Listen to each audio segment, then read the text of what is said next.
Good morning friends. आज हम assistant professor प्रवक्ता परीक्षा 2014 के पेपर को सॉल्व करेंगे।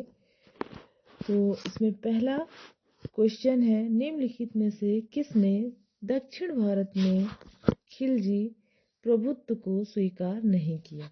और इसका आंसर है पांड शासक। अलाउद्दीन खिलजी के आदेश से मलिक कफूर ने पांडराज पर आक्रमण किया था, और जिस समय उसने पांडराज पर आक्रमण किया उस समय वहां का शासक वीर पांड था, जिसने अपने भाई सुंदर पांड से गद्दी के लिए विवाद कर लिया था। उसने कफूर की अधीनता को स्वीकार नहीं किया, बल्कि वह इधर उधर स्थान बदलता रहा। सेकंड क्वेश्चन है, कुतुबुद्दीन मुबारक शाह के काल के राजनीतिक एवं सामाजिक जीवन की जानकारी देने वाली अमीर खुसरो की पुस्तक का शीर्षक क्या था? तो इसमें अमीर खुसरो की जो पुस्तक का शीर्षक है, जिससे हमें कुतुबुद्दीन मुबारक शाह के काल की जानकारी मिलती है, उसका नाम है नूह-ए-सिपिर। और खजाइन उल फुतूह को तारीख अलाई भी कहा जाता है, जिसमें अलाउद्दीन के दक्कन अभियानों की जानकारी मिलती है। मिफ्ताहुल फुतूह में जलालुद्दीन खिलजी के बारे में उल्लेख मिलता है, और तुगलकनामा में गयासुद्दीन तुगलक के शासन के बारे में जानकारी प्राप्त होती है। अगला क्वेश्चन है, निम्नलिखित में से सही क्रम क्या है? निम्नलिखित में से सही क्रम क्या है? इसमें आपका ये 4 ऑप्शन दिया है, मुंतखब उल तवारीख, किताबुल हिंद, मुंतखब उल लुबाब, तबकात नासरी। तो आप देखिए, जो किताबुल हिंद है ये आपका पहले नंबर पर आएगा। किताबुल हिंद पहले नंबर पर आएगा, और इसलिए पहला ऑप्शन होगा बी। फिर उसके बाद आपका तबकात नासरी आएगा, तो ऑप्शन हो जाएगा डी।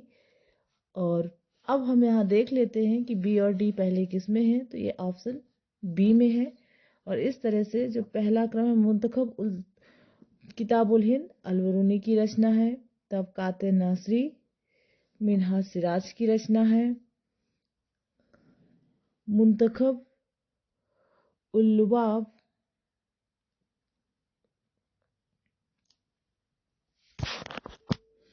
खाफी खां की रचना है, और मुंतखब उल तवारीख अब्दुल कादिर बदायूनी की रचना है। अगला क्वेश्चन देखें हम, तो पूछा गया है कि निम्न में से कौन सा ग्रंथ अमीर खुसरो का नहीं है? तो किरान उस्तादैन अमीर खुसरो का है, मिफ्ताहुल फुतूह अमीर खुसरो का है, तुगलकनामा भी अमीर खुसरो का है। अब इसमें बचता है ऑप्शन डी, जो कि है तारीख यामनी। तो तारीख ए यामनी जो ग्रंथ है ये अमीर खुसरो का नहीं है, बल्कि यह ग्रंथ उतबी का है, जो महमूद गजनबी का व्यक्तिगत कार्य करता था। अगला क्वेश्चन देखें इसमें हम, तो अगला क्वेश्चन है, मोहम्मद तुगलक के शासन क्षेत्र के लिए हिंद एवं सिंध शब्द का प्रयोग किसने किया? हिंद और सिंध शब्द का प्रयोग किसने किया? तो सही आंसर है इसका इब्न बतूता। मोहम्मद तुगलक के शासन क्षेत्र के लिए हिंद और सिंध का जो सर्वप्रथम प्रयोग किया था वो इब्न बतूता किया था। यह मोरक्को का निवासी था, और 1333 में वह दिल्ली आया। उसे सुल्तान मोहम्मद बिन तुगलक ने दिल्ली का काजी भी नियुक्त किया था। उसने अपना यात्रा वृतांत लिखा, जो कि किताबुल रुहेला के नाम से जाना जाता है, और यह अरबी भाषा में है। इसामी दिल्ली सल्तनत का प्रसिद्ध विद्वान था। उसने फारसी भाषा में फुतूह उस सलातीन की रचना की, और इसी फुतूह उल सलातीन में सबसे पहली बार चरखे का वर्णन मिलता है। अगला क्वेश्चन है कि निम्नलिखित घटनाओं को सही कालक्रम में व्यवस्थित कीजिए। तो इसमें जो सबसे पहले आएगा वो आएगा ऑप्शन बी। और बी में क्या है कि माहवारी समानुपात प्रणाली का आरंभ। थोड़ा सा हम जान लेते हैं कि ये माहवारी समानुपात प्रणाली क्या है। तो शाहजहां के शासनकाल में जो हासिल था मतलब वास्तविक आय था एवं जमा था जो निर्धारित लगान था, उसके अंतर को कम करने के लिए मासिक अनुपात अर्थात छमाही व तिमाही के आधार पर जागीरों की व्यवस्था की गई थी। सेकंड नंबर पर आएगा ऑप्शन सी, निजामशाही का अंत। और निजामशाही के अंत, शाहजहां ने दक्षिण भारत पर सर्वप्रथम अहमदनगर पर आक्रमण किया और 1633 में उसे जीतकर मुगल साम्राज्य में मिला लिया गया और इस तरह से निजामशाही सुल्तान हुसैन शाह को ग्वालियर में कैद कर दिया गया और निजामशाही का अंत हो गया। अगले नंबर पर है डी ऑप्शन, और डी में है बीजापुर एवं गोलकुंडा से मुगलों की संधि। तो शाहजहां ने 1636 में बीजापुर पर आक्रमण किया था और उसे संधि के लिए विवश किया। गोलकुंडा से संधि हो चुकी थी। शाहजहां ने मध्य एशिया अर्थात बल्ख पर भी लाभ उठाने की कोशिश की और 1633 में उसको जीत लिया, लेकिन ये इसका लाभ स्थायी नहीं हुआ और इस तरह से इसमें ऑप्शन ए सही है। कौन सा option? Option A right answer. अगला क्वेश्चन है, निम्नलिखित में से किसने जमीन बोसी सिजदा की प्रथा आरंभ की? निम्नलिखित में से किसने जमीन बोसी सिजदा की प्रथा आरंभ की? और इसका सही जवाब है बलबन, क्योंकि बलबन ने सुल्तान के पद और प्रतिष्ठा को स्थापित किया। उसने रक्त और लौह की नीति अपनाई थी और उसने अपने राजत्व में फारसी परंपरा को स्थान दिया, जिसके अंतर्गत सिजदा यानी कि जमीन बोसी प्रथा अपनाई गई। इल्तुतमिश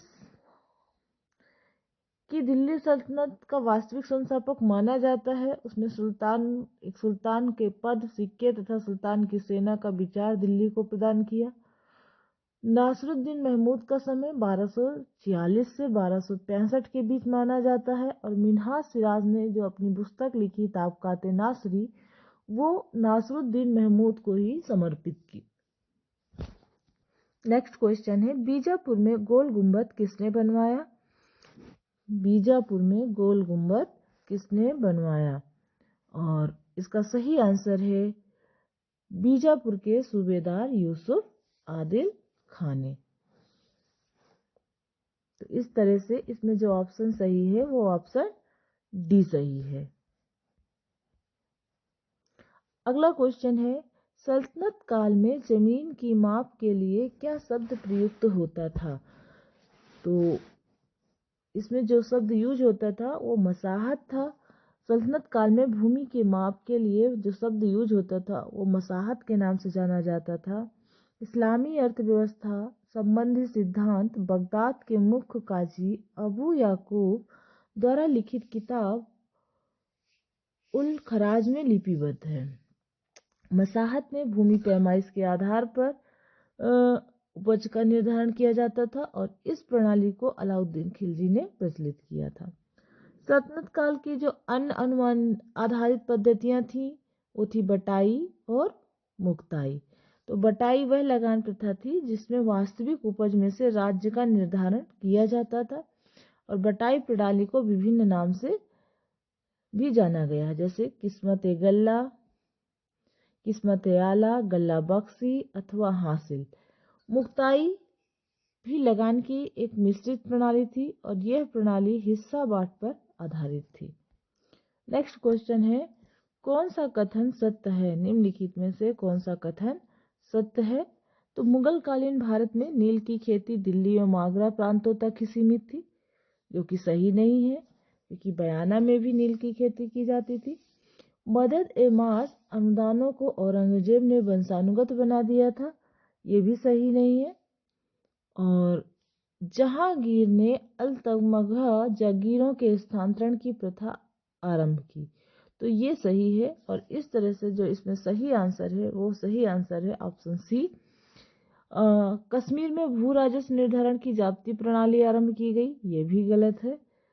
तो इसका सही जवाब हुआ ऑप्शन सी। अगला क्वेश्चन है, सूची फर्स्ट को सूची सेकंड से मिलान करिए। तो आप देखिए कि इसमें एक तरफ सूफी संतों के नाम दिए हैं और दूसरी तरफ उनकी समाधि कहाँ है ये दिया हुआ है। तो पहले नंबर पर है शेख निजामुद्दीन चिश्ती। और अब देखते हैं शेख निजामुद्दीन चिश्ती का जो दरगाह है वो कहाँ है, अजमेर में। तो ऑप्शन ए का आंसर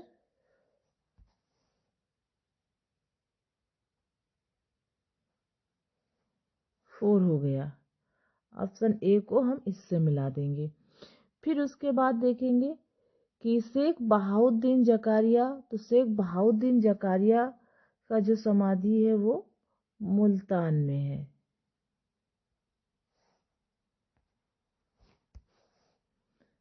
शेख मोइनुद्दीन चिश्ती, शेख बहाउद्दीन जकारिया और शेख फरीदुद्दीन मसूद गजे शंकर। तो इनका कहाँ है, अजोधन। और शेख निजामुद्दीन औलिया तो दिल्ली में भी है। तो इस तरह से इसका सही जवाब होगा ऑप्शन सी। अगला क्वेश्चन है, किस घटना से शीत युद्ध का विधिवत आरंभ माना जा सकता है। तो इसमें सही जवाब है बर्लिन संकट। सन 1945 में तृतीय विश्व युद्ध के बाद जर्मनी की राजधानी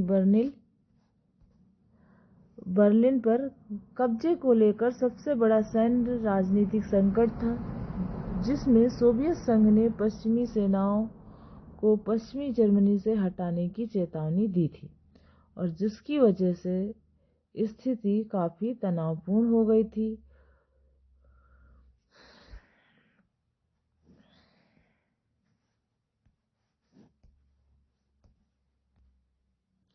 उत्तरी अटलांटिक संधि संगठन नाटो एवं सैन्य गठबंधन, जिसकी स्थापना 4 अप्रैल 1949 को थी, संगठन ने सामूहिक सुरक्षा की व्यवस्था बनाई और जिसके तहत सदस्य राष्ट्र बाहरी हमले की स्थिति में सहयोग करने के लिए सहमत हो गए। तो इसमें सही जवाब है ऑप्शन बी, बर्लिन संकट। अगला क्वेश्चन है, सिकदार था। तो सिकदार परगना का सैनिक अधिकारी होता था। सिकदार परगना का सैनिक अधिकारी था। मुगल प्रशासन में केंद्र, प्रांत, सरकार, परगना और ग्राम प्रशासन में विभक्त था और प्रत्येक सरकार कई परगनों में बटा होता था। तो परगने का जो अधिकारी होता था उसे सिकदार, आमिल, फौजदार और कारकुन कहा जाता था। सिकदार परगने का प्रमुख अधिकारी होता था और उसका मुख्य कार्य परगने में शांति व्यवस्था की स्थापना करना तथा राजस्व वसूलने में आमिल की मदद करना था। तो इस तरह से इसका सही जवाब हो गया ऑप्शन बी। अगला क्वेश्चन है, मध्यकाल के किस शासक ने कृषि मंत्रालय दीवान-ए-कोही की स्थापना की थी। और ये बहुत इजी क्वेश्चन है, आप सभी को मालूम होगा। इसका जवाब है MBT, मोहम्मद बिन तुगलक। नेक्स्ट क्वेश्चन है, विजयनगर साम्राज्य के शासकों ने किस भगवान के प्रतिनिधि के रूप में शासन करने का दावा किया है। इसमें option A Nataraj, option B Murugan, option C Venkatesh और ऑप्शन डी विरूपाक्ष। तो सही जवाब इसमें है विरूपाक्ष। विजयनगर साम्राज्य की स्थापना 1336 में हरिहर और बुक्का नामक 2 भाइयों ने की थी और अपने पिता के नाम पर अपने वंश का नाम संगम रखा था। ये पहले परंगाल में काकतियों के सामंत थे और बाद में ये काम्पिल राज के मंत्री बने थे। विरूपाक्ष मंदिर काफी प्रसिद्ध है, जो कि 15वीं सदी में निर्मित मंदिर है। विरूपाक्ष भगवान का नाम अगर हम देखें तो भगवान शिव का ही एक अन्य नाम है और इस तरह से इसका सही जवाब विरूपाक्ष है। तो आज हमने 15 क्वेश्चन डिस्कस कर लिया है। आपको क्लास कैसी लगी प्लीज़ कमेंट में ज़रूर बताना। Thank you.